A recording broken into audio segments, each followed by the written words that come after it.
I'm Tabitha Rock. And I'm Sam Davenport. Born and bred in Melbourne, we live and breathe property, and we know the Melbourne market like the back of our hand.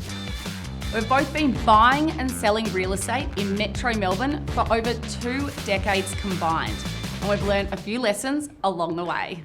Welcome back to the Prop Culture Podcast.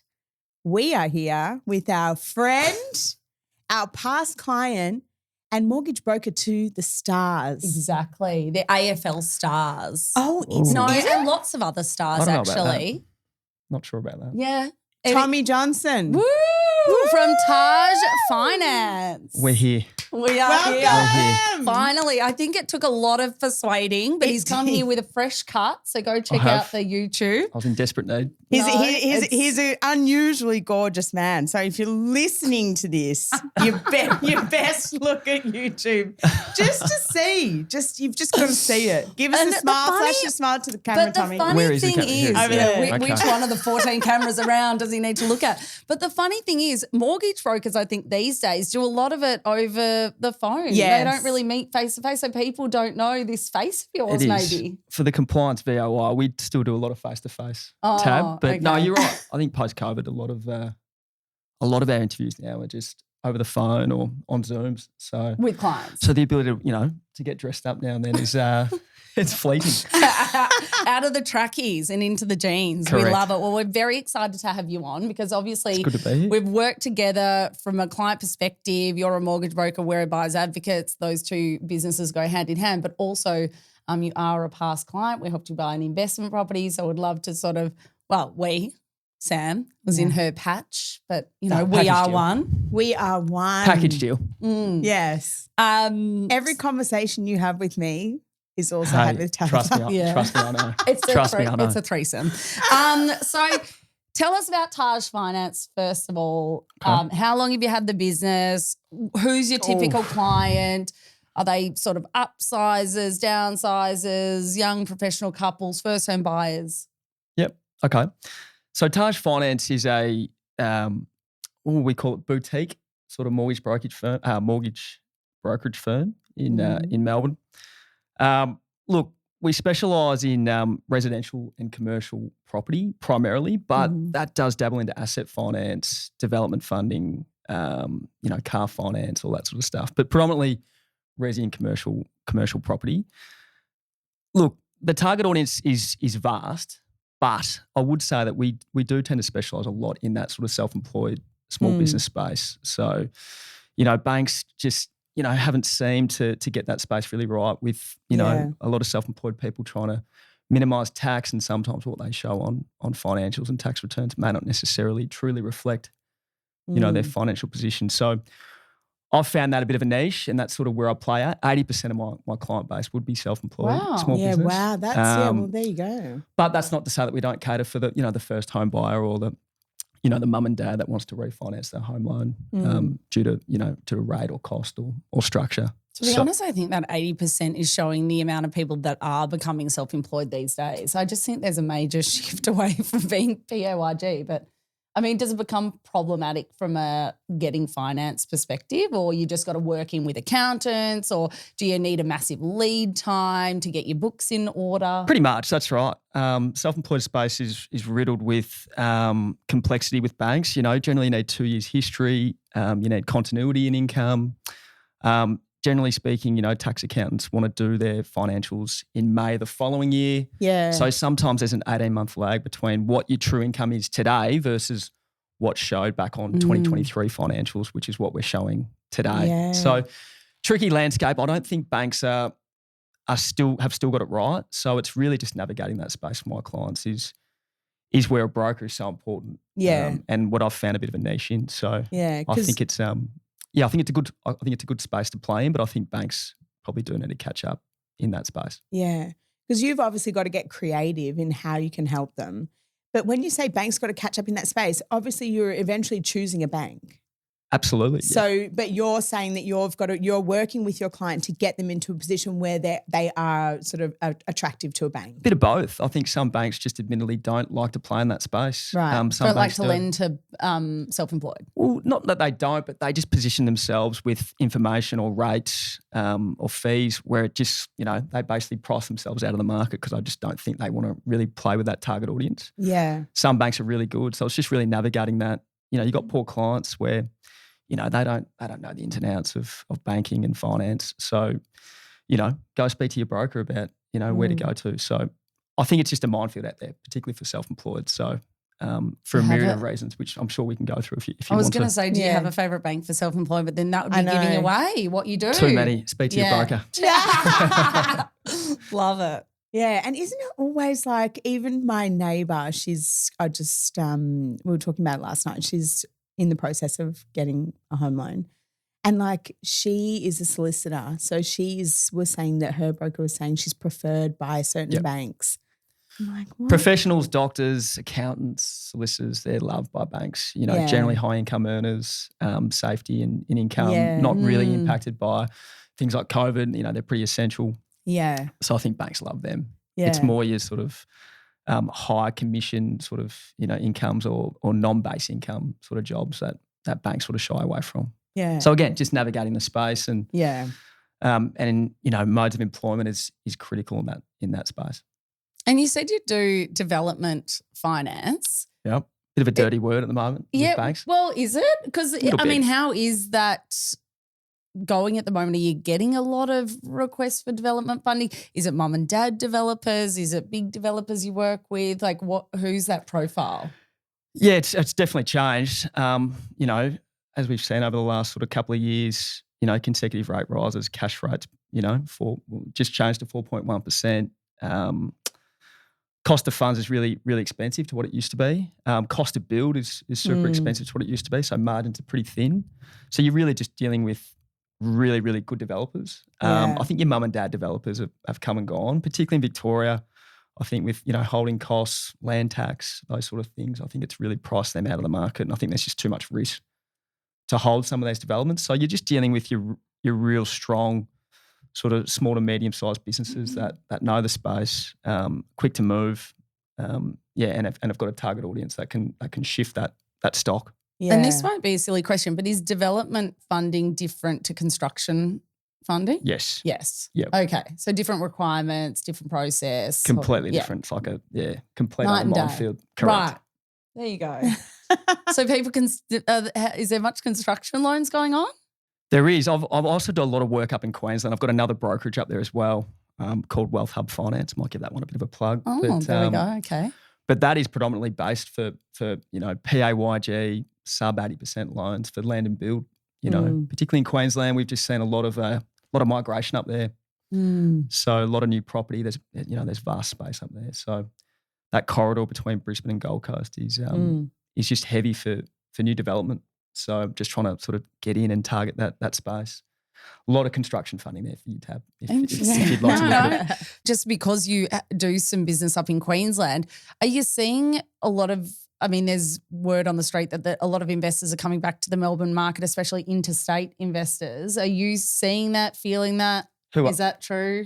That's the first I've heard of it. Really? Look, to be honest, I do believe that Victoria is a little bit behind other states at the moment. Will it come back? For sure. I think these things come in cycles. So, if you guys are hearing it, it's good to see that, people are coming back to Victoria and investing in our property. But, maybe you guys are better to talk about that in terms of whether or not Victoria is a good spot to invest in. But for my clients, I still think there's always activity. Whether we're getting, offshore or domestic investment from other states, it's not something I've seen, a hell of a lot of change in over the last sort of, 6 to 12 months. So then with your two businesses, like if you've got a client who's obviously done their home loan, their principal place with you in Victoria, and now they're looking to buy an investment, do you just continue on with that or do you refer them into your Brisbane business? No, it's really about where the client's domiciled. If they're Victorian based and they've come through the sort of Melbourne Victorian network, we'll deal with it. You keep we'll it. deal with it here. Yeah. Wealth Hub we deal predominantly with a buyer's advocacy or property development firm that generate pretty much 100% of those leads. Really? So very fortunate that we're not picking up the phones too much up there. Yeah. It's really just organically coming in through the developers. Yeah. Which is nice. Yeah. But it's a completely different segment, completely different Yeah. market. So they don't cross over too much. What's the average home loan size for the business up there? Probably $1 million. Yeah, okay. A lot of that stuff involves refinancing homes, grabbing that equity that we need to throw in as a deposit for that Right. investment. So generally it's a pretty holistic approach to the finance where we're grabbing their existing debt position and then coupling that with a new investment loan for their investment property. So generally their existing debt could range anywhere from $500,000 to $1 million, and then you've got another loan for that investment property, which could be anywhere up to $500,000 to $800,000. Okay. So we could say $1 to $2 million as a bit of an average loan size up there, which is hefty. Yeah. I know. Loan sizes just keep growing. They just keep growing. Our debt levels in Australia. And the Scary. trailing commissions keep coming. Hey, we've got to manage those clients too. We're trying to work out how are we getting a trailing commission. Maybe it's based on the annual growth, but then the risk of if there's a downturn in the market is too high. Trailing commissions, happy to talk about them if you like. I've got a question for you guys. How long do you think an average lifespan of a client is for, to hold on to a loan for? 7 years, 5 years. It's about 3 to 4 years. So But managing your book is what's critical. That average Australia-wide? I think that's just a national average. National, We okay. won't get too technical with the data. But Well, because if just you yours. asked us, our client profile would probably be holding for 7 years, 5 yeah. to 7. Yep. Where? Well, with mortgages, it's not so much they might refinance, they might restructure Yes, from of one lender to course. another. That will trigger that to go off your book if it was written by another broker. So Right. keeping your client sticky is And do you recommend business. refinancing every couple of years? if it makes sense. If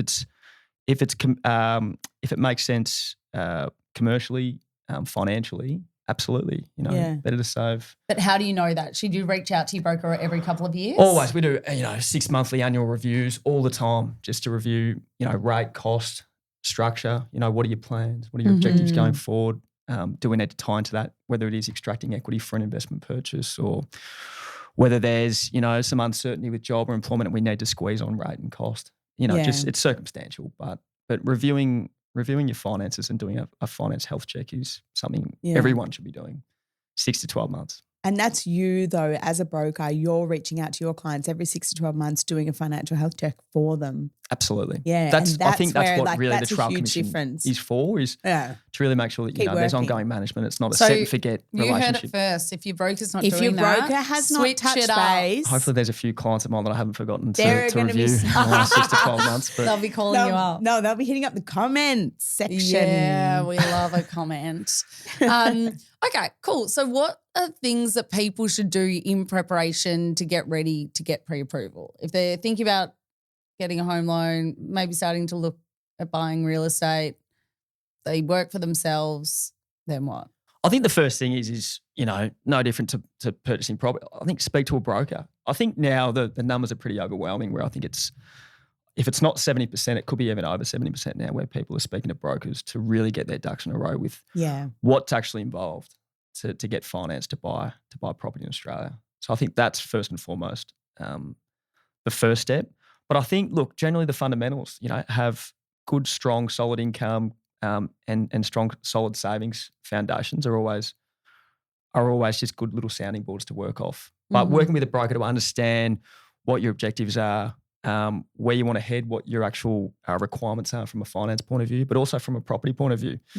The amount of times I've seen objectives change after purchase, I'm sure you guys might see it as well, is overwhelming. So I think really mapping out a plan that not only is focused on the current need of, whether it is finding a home, but actually looking a couple of years ahead and having those prognostications is critical. What are some of the objectives that you see that can change? Like some examples, like post-purchase, like some things that change that pop up. You might see young couples, young professionals that buy an apartment or a unit within 12 to 18 months. They're planning to have a child. That space is now too small. Yeah. and then they're looking to sell and buy again within a short space of time. I think, particularly in Victoria, the costs to get in are exorbitant. You're paying 6+% in stamp duty, and then you've got to pay agency costs to relocate, move. You've then got to engage in, a buyer's advocate to find another one again. Yeah. So even though we would never have put you in the apartment to start with. Yeah. Of course, exactly. And we'll get to the importance of you guys, I'm sure, no doubt. Yeah. But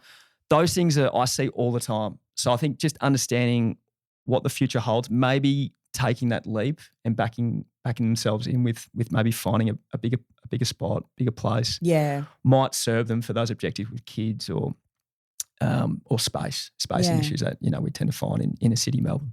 Yeah, exactly. Even though I just feel like everyone's going to be in apartments soon. Really? Well, not everyone. Obviously, there's so many houses on the ground still, and those will get passed down from generation to generation. But what's being built is higher density. Yeah, but I think they'll Everywhere. build them better, like build them to last longer for a person in there. Because I just think they build them so small these days that you can't really have a family there. Yeah. Exactly. So hopefully they do build them a bit differently. But that was a great segment talking about the importance of us, Tomi, and also just talking about, a lot of people don't know what strategy they're going for, how long they're going to stay in property, what that property looks like, and you have discussions, might talk to them about that. But you obviously knew that about your purchase, what you wanted the purchase for, an investment property, how long you were going to keep it. Yep. So we have a lot of discussions around that with our clients, but you didn't need that. So why was it that you came to us looking for some assistance? You've obviously bought real estate before. Oh, there's a myriad of reasons why I came to you guys. Oh my gosh. Look, don't pitch us too hard. It's got to be sincere, Tomi. No, it is. And I think people read between the lines for those that are watching or listening. What I didn't realise coming out, or maybe I'll start with the first topic of why I actually did it, which I think, generally speaking, was just time. Yes. The amount of time and energy and emotion wasted on looking at properties, speaking to agents, going to inspections is unbelievable. It's actually something I probably didn't even appreciate until, really dabbling. But then when you go through the process, I've firmly come to the realisation that, and I sort of knew this going in, but I truly do appreciate it more now, is how much of a skill it is to buy property. The amount of times, particularly you, Sam, which I'd speak to you and say, look, what do you think about this property? I love it. It's in the area that I love. And what do you think? And you would just, hit me down with fundamentals or, a strategy saying, no, this isn't the one Real for talk. reasons ABC. And it made perfect sense. So I quickly realised that me buying property is just, I'm not as skilled as I thought I was. In fact, I'm just not skilled at all. So getting an advocate Tomi. was critical. Okay.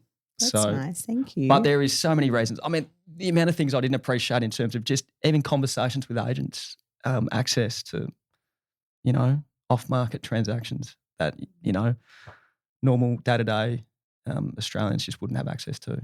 The list could go. I could go on for days about the process. So you did buy, because I'll be the interviewer because Go on. you bought for Tomi Sam.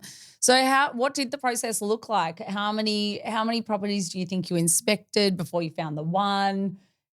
Did you try and buy another one before you bought the one? Was it at auction? Was it pre-auction? Tell us what the whole process looked like from start to finish. It was a little while ago now, but I reckon we would have looked at 15 houses, maybe. I would have looked at 15, considered 3 No in doubt. total, bought one of them, bid at one of them, didn't bid it.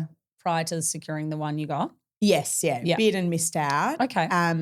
Knew that was going to happen. We sort of went into that knowing. I said, look, this is likely what's going to happen. Exactly what I said was going to happen happened.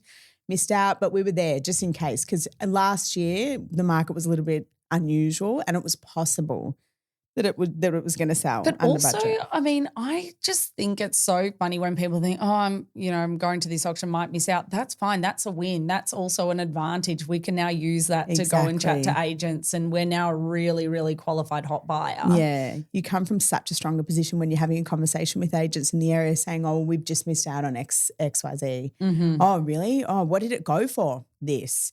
Oh, how many bidders did it have? This, you Yeah. know, and we were however many down the rung or underbidder or whatever it Yeah. was.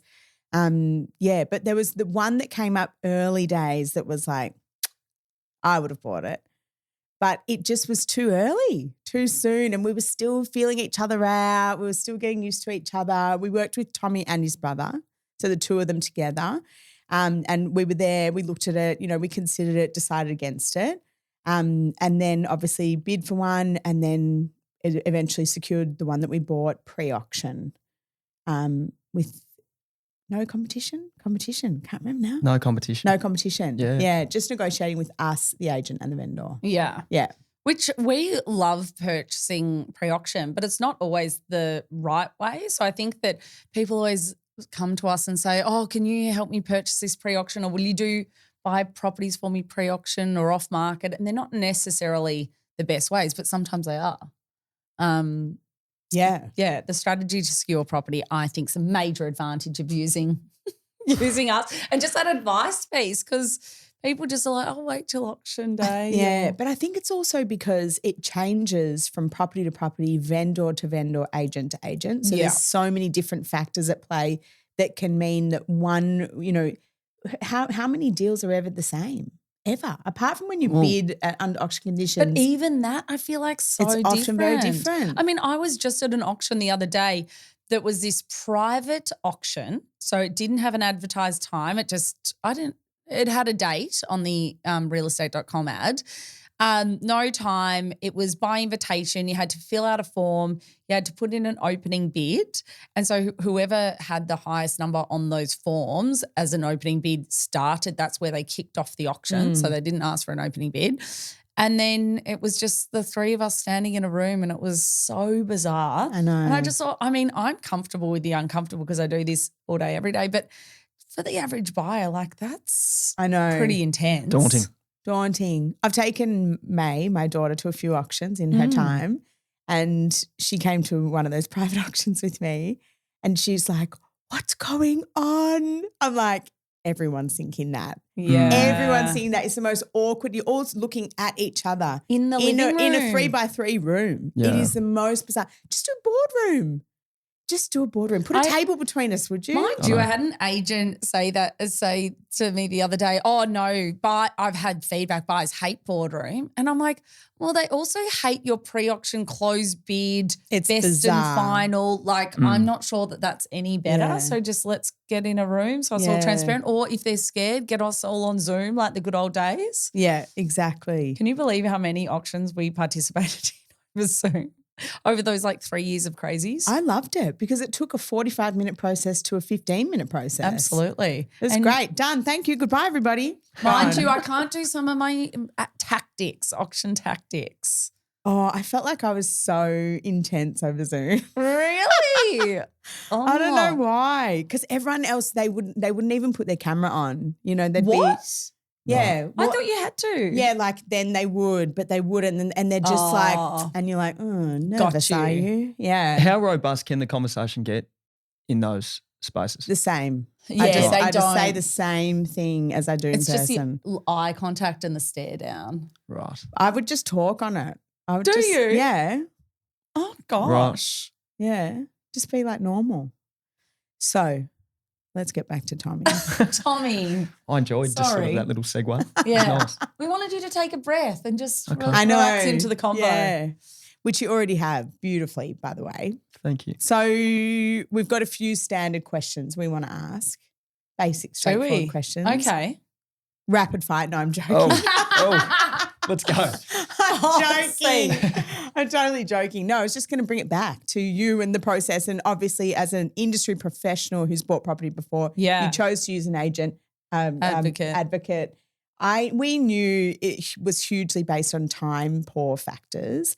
But what was one of your biggest concerns going into it? Like you've made the decision now to use us and you're like, oh God, what was the concern if there was?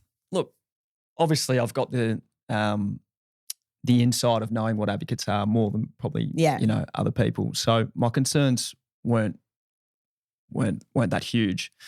I think for me it was probably just whether you guys understood me, what made me tick, and whether that was going to translate into a property purchase, so that was going to suit what I needed along with my brother. Yeah. But outside of that, like I know a lot of my clients will always ask, the first question they'll ask about an advocate is cost.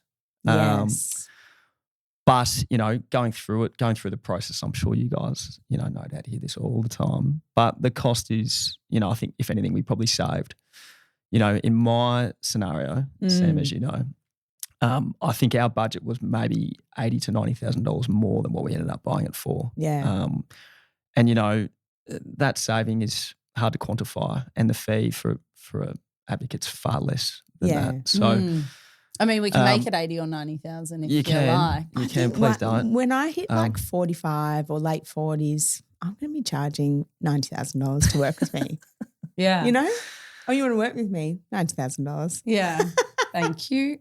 Thank you. Yeah. But ultimately I think it's the relationship. I think, any advocate worth their salt is going to know the market, you'd like to think. Yes. But I think it's really understanding the client that you're dealing with, what makes them tick. And probably just finding the right buttons to push. I think, in our relationship, I think you knew when to challenge me on, hey, Tomi, I know that you're really gung-ho on this opportunity, but I think you need to consider other opportunities. The power of saying no half the time is really important. I think so many people think we just force them into buying real estate. I'm like, Agreed. no, I'm talking you out of buying all these shit properties you're sending me. Agreed. I think the stigma, I think, it sort of comes over with that real estate firm where you're just looking to get a sale. And I just think transactional. I think what people need to understand is that your sale is what you stand beside, and what's probably what gets you the next deal. You're only as good as your last sale, as I say. 100%. So did that answer your question? Yes. I've actually forgotten the question now. It was a concern. That we wouldn't understand. Yeah, you. that's a good one. And I think that is Do you get common. that a bit? Yeah. Do you get that a bit? I don't think they say it outwardly to us, but some of the subtext of the questions they ask us, I think they. I mean, believe it or not, I'm as self-conscious as the next person, and making sure that I'm not a pain in the ass and that you're going to get me, and that I'm not going to be, sending you 100 different properties and, what do you think about this, Sam? What do you But we actually don't mind that. I know. Because That was a me thing. Engaged client. That's and what we want. want. We get inside your head a little bit more with those links. 100%. But if we don't get that, we're sort of like floundering. Flying blind. Yeah. Totally flying blind. No. Yeah, it's so much better to have someone who's What are the highly common engaged. answers that you get on that sort of stuff? What are the what? Well, what are the common being responses pushed that into you'll a get? property. Right. Okay. A concern is they don't think they'll see the savings and the value. They won't see the value. That's a huge one. Which then, as you said, you're true. It's correct in saying that anyone who has ever worked with us, we have never, ever, ever had a person say, God, we paid you too much. Your fee doesn't match the service. No, everyone's like, how are you doing all of that for this fee? They pay our invoice within minutes, which is lovely. Yeah. No, it's and just whether or not we're going to get the access to the right property, whether or not we're going to be able to actually sort of, get ahead above the other buyers, which obviously we can, just in relationships with the agents and things like that. But yeah. Did you come into the process wanting to see a lot of off markets? Because that's something we often get from clients that work with us, that's something they're really keen on. Was that a compelling reason to use an advocate for you, or? I think it was one of them. Yeah. Like many people, I'm sure, I love going on realestate.com all the time. Yes. Or .com.au and going through it all the time. I still do it to this day. I love looking at property. You obviously didn't read one of our critical lines in our emails that says, I deleted that one for him. Get off the apps. Get off the apps. Once you've found your person, you get off Tinder. I just love it in general. But you are right in the sense of, I probably thought I had a good idea as to what was on the market. But again, And you did. You did. Yeah. You knew the market you were buying into really well, which is so beneficial. Great. Because it just meant that you're already there. You came to the first meeting, you're prepared, you're there, you knew what you were talking about, you knew what I was talking about. Yep. So it was like quite easy It to worked make well. to talk about it all. I think also, look, timing is everything. Like, late last year, I think it was, Sam, late last year. Yeah. The market is just, the market changes so quickly. You bought it at a very good time. So we're buying at a different time to what it is today. Yeah. I think it's just playing to the, to the current landscape that you dealt really was important for us. But yes, off market opportunities was a huge thing.